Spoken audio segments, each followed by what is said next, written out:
Hello, my name is Amelia Domanowski, and this is my screencast recording of my Smartboard presentation.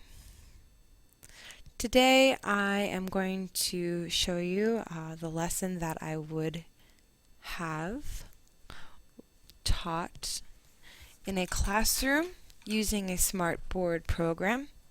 The main goals of my lesson would be to review R, E, IR, and ER verbs, as well as go over the gender of certain vocabulary that would have been gone over previously in another class, and look at some ways how France and French language connects to the outside world using geography, and in addition connect the French language to biology by going over parts of the body as well, and going over how to say certain sentences which convey that someone might have a sickness of some sort, or how a student could go about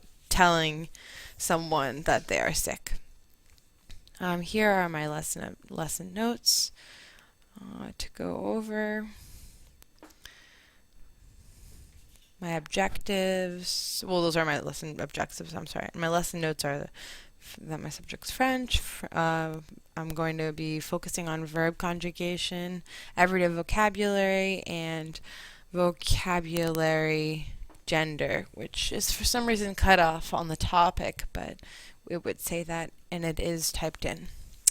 This lesson would be geared towards 8th graders, and prerequisites for this course would be to know how to spell in French, speak in French, read in French, and write in French at the beginner level. So knowing very basic words, knowing the pronouns of the grammar, and also just being able to sound out words and speak those words out loud, and also try and write them down if they were being dictated from a teacher. Cross-curricular, like I said before, would be biology and geography. These are my lesson notes. If there was to be a teacher who needed to take my place for the day and go over the class, they could find these notes listed here on the lesson notes section, going over each and every slide that I have created.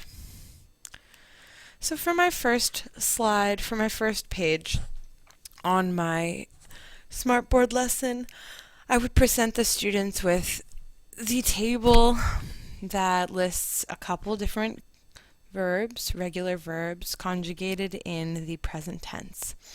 Now each of these verbs represents an IR, ER, or RE verb. Danser means to dance, and that represents the ER verbs. Choisir means to choose, and that represents the IR verbs. Rendre means to return, and that is representing the RE verbs. Now, as you can see, the verb endings are bolded, and this would allow students to recognize where the change in the verbs would be when they are being conjugated. I would also point out to the students that the pronouns are important and actually dictate how the word might be conjugated in the present tense. After we've reviewed the table at the top, I would choose a couple students to come up to choose their own verb to conjugate, having them write the infinitive form of the verb at top where it says verb, and then conjugate accordingly with the pronouns listed below. There would be maybe 3 people who would be able to come up to do this activity, and they could take the pen from the Smartboard and type, or use their finger if they would like to.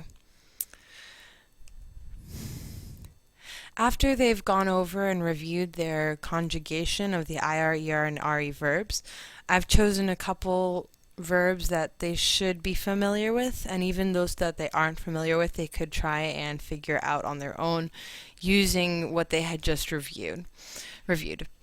This is a game of Battleship, and they would be playing against me. I wouldn't necessarily be, like in the game of Battleship, usually there's two players who are guessing each other's coordinates of where they have hidden the boats. For this game, it would just be them trying to guess where I've hidden the boats. And the way they would do this is they would actually use their, sorry, that happens sometimes.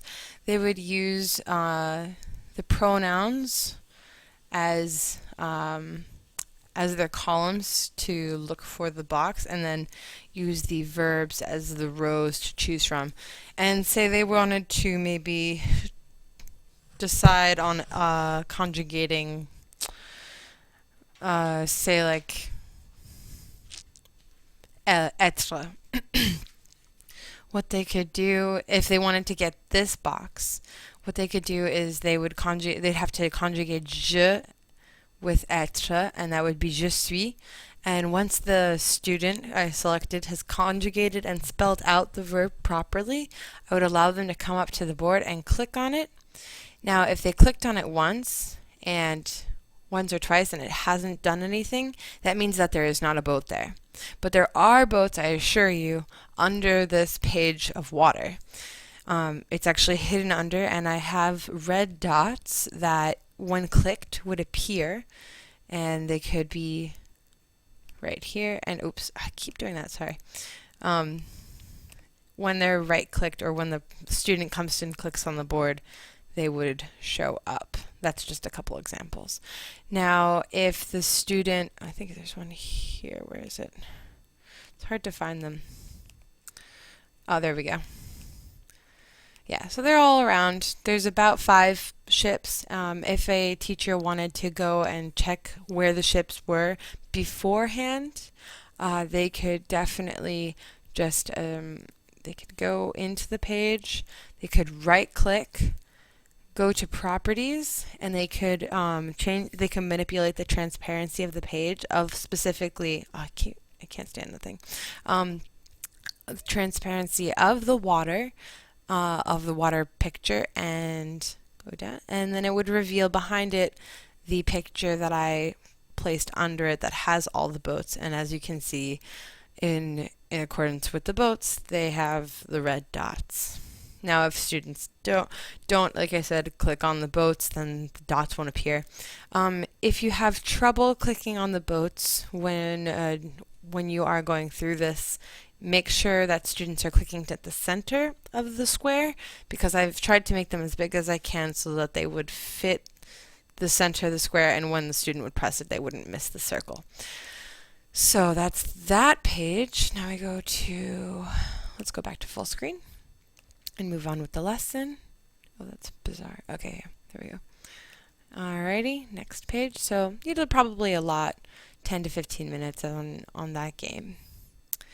The next game that I have out that is more of an activity would be for students to locate the highlighted flags of countries in the world. All of these countries that are listed are francophone, so they have French-speaking citizens and possibly French culture that is integrated into the country. Before even having students come up to find these specific countries, I would say going over each country and talking about maybe some of their cultures would be useful, and would also be interesting for students to talk about, and asking students whether or not they know any countries that might not be listed on the page that also may be francophone, and talk about what francophone means and why it's important to France and the French culture in general. So after you've gone over that, you have students come up to the board, and you can have them, I'm sorry. Okay, there we go. You can have them come up and attempt to find one of the countries. The way that they would do this is they would walk up to the board, they'd point their finger at they'd put their finger on top of one of the countries, and then they would click. And if the country was correct, so say you asked them to look up to find France, and they walked up, they clicked on the right country, then a blue dot should appear. Canada, Algeria, Nigeria, and I think there's also Chad is here somewhere. I think that's Chad. And then there's also, that's I think that's all I did. Alright, yeah. So you'd have them do that. Then the next game is a matching game. I think I think I played this before, yes. So, it would come out like this, and I called it the room match game because it's going over vocabulary that is specifically associated with rooms in a house.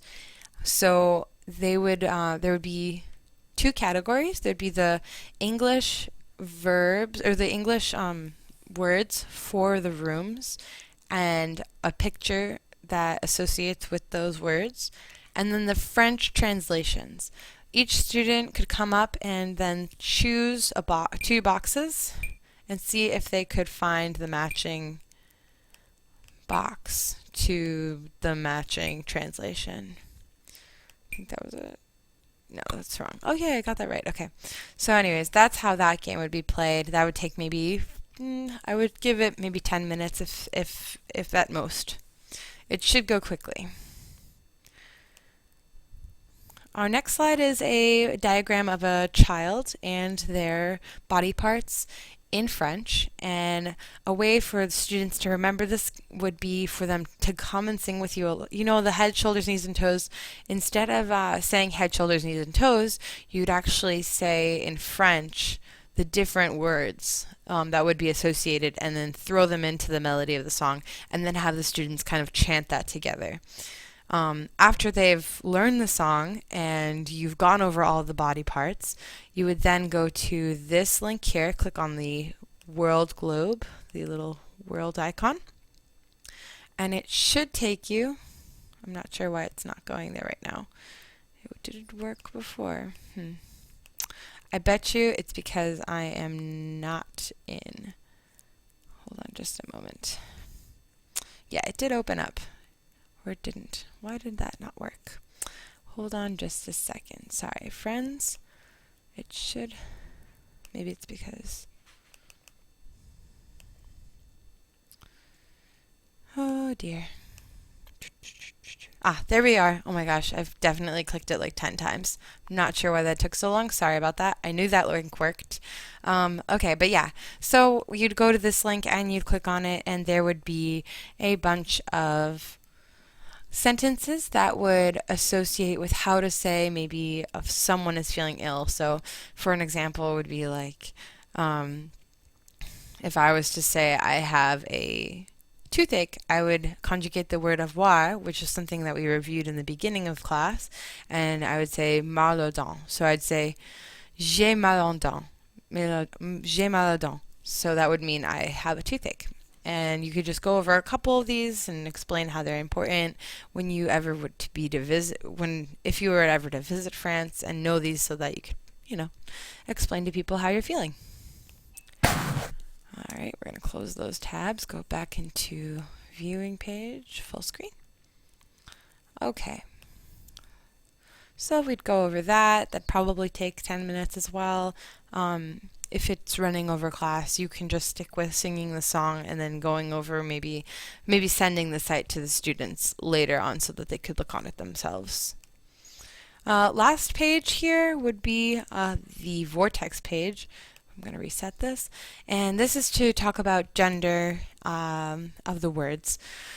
So they should know all these words, and what you're just going over is that there are, and the importance of knowing genders of the words by playing this game, and explaining to the students that in French vocabulary, gender is something that happens, and each word does have a gender if it's a noun. So, for example, un scooter is not a thing. Un, scooter is. You could say une moto. Those things. So yeah, that's generally it. The last page is just me being silly, and I wrote fin at the end. So I hope you've enjoyed my screencast, and I hope that you have a wonderful day. Thanks for listening, and thanks for watching. Bye.